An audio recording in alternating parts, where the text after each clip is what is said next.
Is intended for use by game officials, coaches, and players to help define and establish expectations related to newly adopted rules and definitions regarding targeting and the defenseless player.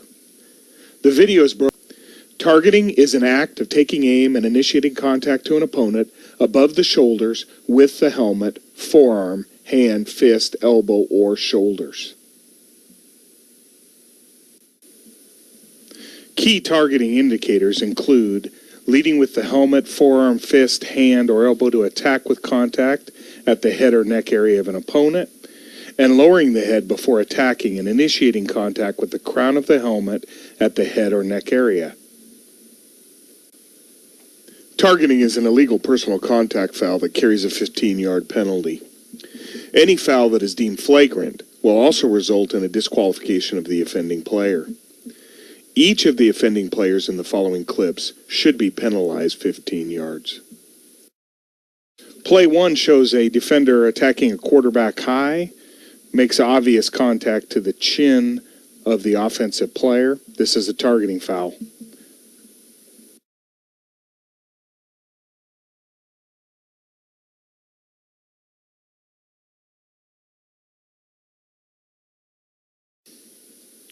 Play 2 shows a defensive player contacting a quarterback.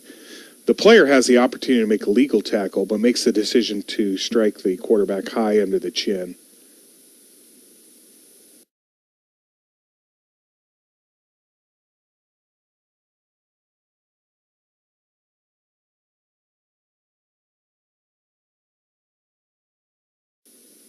Play 3 illustrates an offensive player that's in the grasp of a defensive player.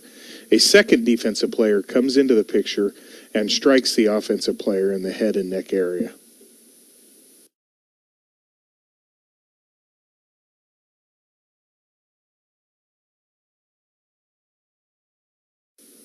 Play 4 shows a defensive player cleaning up a tackle, but making first contact with a forearm to the head and neck area.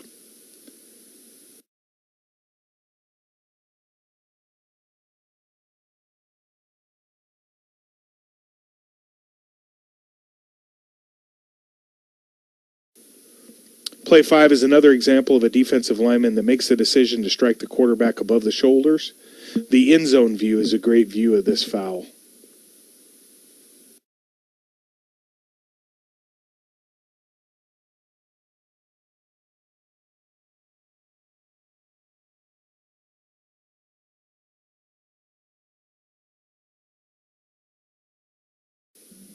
Play 6 is a great example of initiating contact at the head or neck area.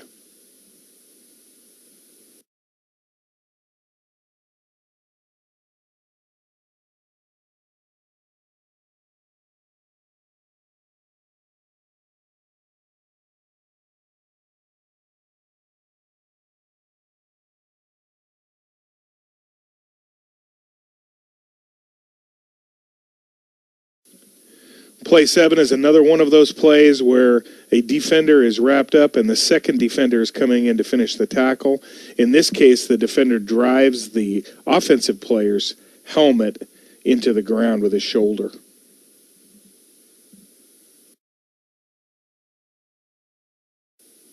Targeting can also be called on offensive players. In this clip, you see a running back use his head as a weapon. There is absolutely no attempt to avoid the defending player. This could be a flagrant foul as well.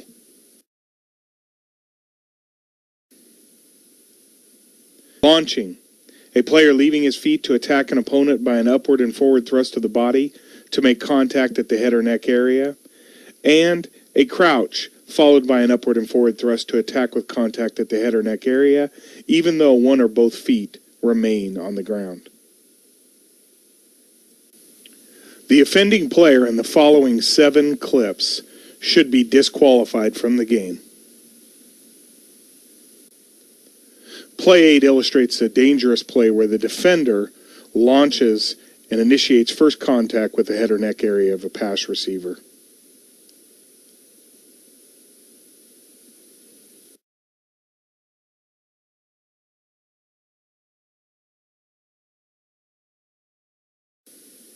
In play 9, you have a receiver on a delay route. The defensive player makes no attempt to make a legal tackle and initiates contact above the shoulders with his helmet.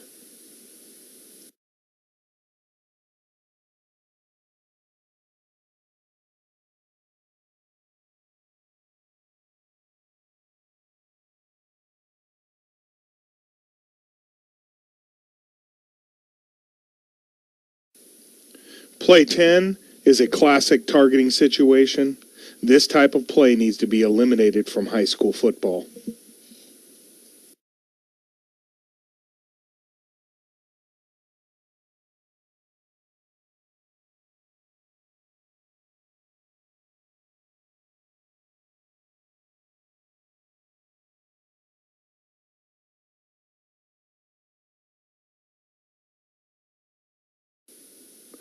Play 11 is a classic launch situation. The video shows a real good look at the definition of launching. This player makes first contact with the head or neck area of the receiver. This player needs to be disqualified.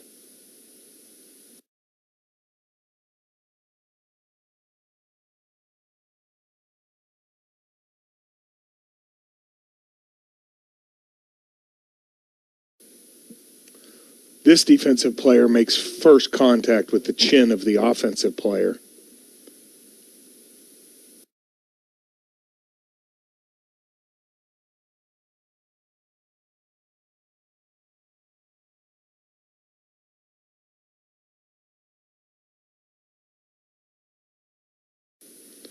Play 13 gives you a great look at a slow motion view of a flagrant targeting foul.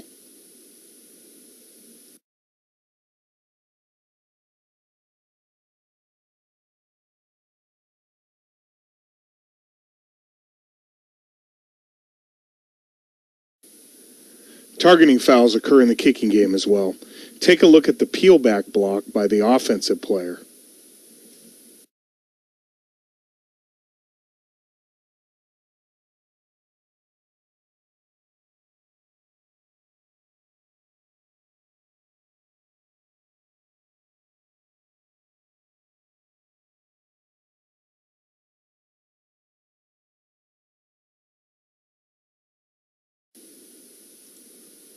Section 3 shows clips as a player who, because of his physical position and focus of concentration, is especially vulnerable to injury.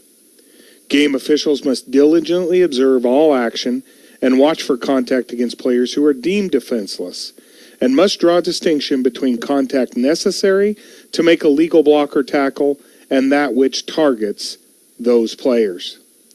Examples of players deemed defenseless are provided in the NFA. Play 15 shows a blindside block by an offensive player. This could certainly be deemed a targeting foul.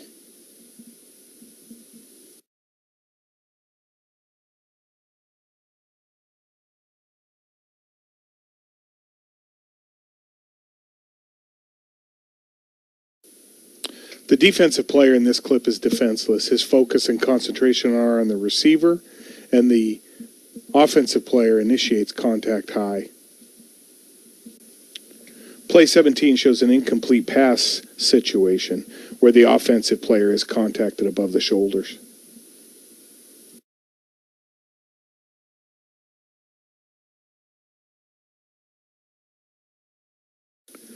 Play 18 demonstrates a situation in which a runner is being tackled to the ground and a defensive player makes initial contact above the shoulders.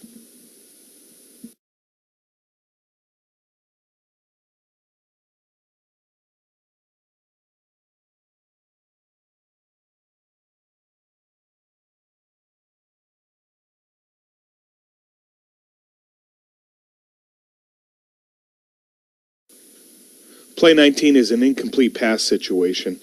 The defender makes legal contact, but it's late on a defenseless player. This is unnecessary roughness.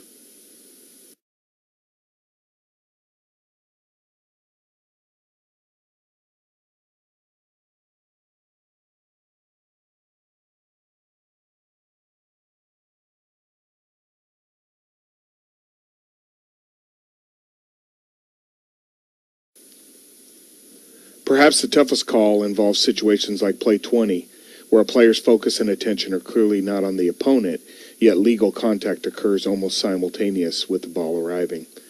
These are very dangerous situations, and officials should scrutinize the nature of the contact with the defenseless player's safety in mind.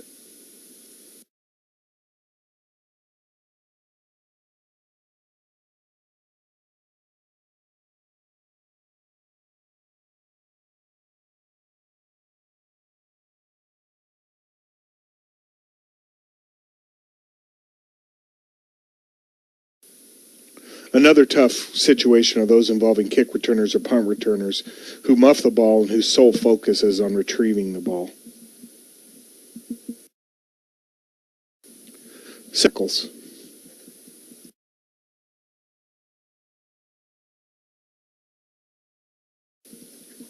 Play 21 illustrates a legal peel-back block on a punt return.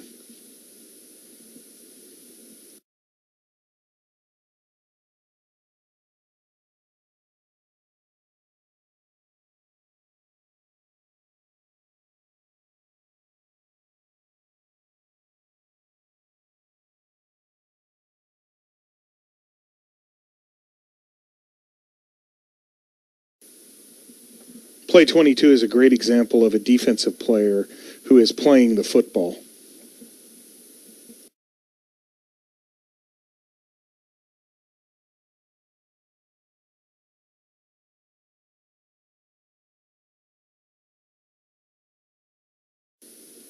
Play 23 shows a legal tackle. The player does leave his feet, but initial contact is in the midsection with his head on the ball.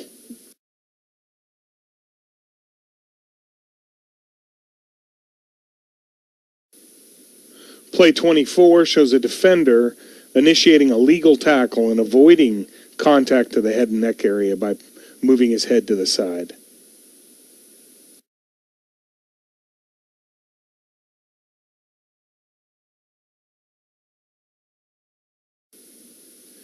In this play, a defensive back uses proper tackling technique to bring a receiver to the ground.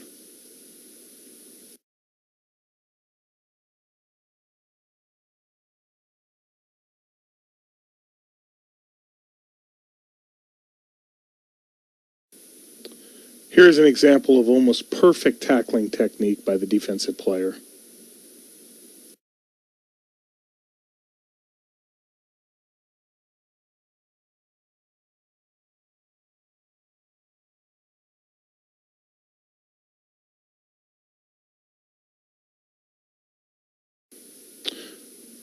This play involves contact at the sideline.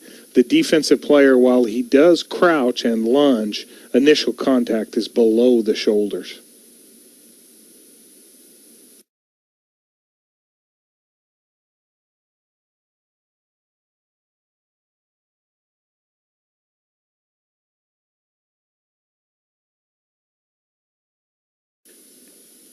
Minimizing risk for all participants is the number one priority. And given that, when in doubt as to whether or not a targeting foul has occurred, game officials will be instructed to call targeting. When in doubt as to whether or not a flagrant targeting foul has been committed, game officials will be instructed